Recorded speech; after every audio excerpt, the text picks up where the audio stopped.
తిరుమలరావు కూడా సిద్ధంగా ఉన్నారు. తిరుమలరావు, విజయవాడ ఎండాకాలం అంటే గుర్తొచ్చేది రోడ్లన్నీ నిర్మానుష్యంగా మారిపోతాయి. సెలవులు కాబట్టి కుటుంబం అంతా వేరే వేరే ప్లేసెస్ కి వెళ్ళిపోతుంటారు. అంత ఉష్ణోగ్రత అక్కడ ఉంటాయి. మరి ఇప్పుడు ఎలా ఉన్నాయి? ఏ మేరకు ఉష్ణోగ్రతలు రికార్డ్ అవుతున్నాయి అక్కడ?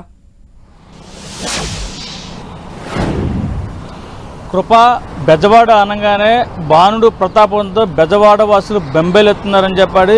బెజవాడలో ఇంటి నుంచి బయటకు వచ్చిన తర్వాత మళ్ళీ ఇంటికి వెళ్తామనే పరిస్థితిలో ఇక్కడ నెలకొంది. సరిగ్గా 11:37 వస్తుంది. ఇప్పటికే సమయం అవుతుంది. ఈ సమయం సంబంధించి 40 డిగ్రీల ఉష్ణోగ్రతతో బెజవాడ వాసులు చాలా ఇబ్బందికర పరిస్థితికి గురవుతున్నారు. రాష్ట్ర వ్యాప్తంగా ఈరోజు వడగాల్పులు వీచే అవకాశం ఉందని చెప్పేసి ఒక వాతావరణ శాఖ తెలుస్తుంది. ఇప్పుడు విజయనగరం సంబంధించి 36 మండలాలకు సంబంధించి ఈ ఉష్ణోగ్రతలు బాగా పెరుగుతాయని చెప్పేసి చెప్పడం జరుగుతుంది. అదేవిధంగా శ్రీకాకుళము 15 మండలాలు, పార్వతీపురంలోని మన్యం జిల్లాలో 11 మండలాలు, అనకాపల్లిలో 7 మండలాలు, కాకినాడలోని 7, తూర్పుగోదావరి జిల్లా, అదేవిధంగా విశాఖపట్నం ఒక్కొక్క మండలాల్లో ఈ ఉష్ణోగ్రతలు విపరీతంగా పెరుగుతాయి. దీనివల్ల ప్రతి ఒక్కళ్ళు ఇంట్లో నుంచి బయటకు వచ్చే సమయంలో జాగ్రత్తగా వహించాలని చెప్పేసి వాతావరణ శాఖ చెప్తుంది. ముందస్తుగానే అల్లూరు సీతారామరాజు జిల్లా, బాపట్ల, అదేవిధంగా ఏలూరు, గుంటూరు, కోనసీమ జిల్లా, కృష్ణా జిల్లా, పల్నాడు జిల్లా, అదేవిధంగా ప్రకాశం, నెల్లూరు జిల్లా, తిరుపతి, ఉభయ గోదావరి జిల్లాలో వడగాల్పులు ఎక్కువగా వీచే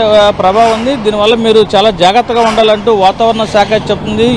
ఇంటి నుంచి బయటకు వచ్చే సమయంలో ప్రతి ఒక్కరు ప్రధానంగా వాటర్ బాటిల్ క్యారీ చేయాలని చెప్పేసి చెప్తున్నారు. అదేవిధంగా అత్యవసర పనులు ఉంటేనే మీరు బయటకు రండి, లేని పక్షాలు మీరు బయటకు రావద్దని చెప్పేసి వాతావరణ శాఖ నిపుణులే చెప్తున్నారు.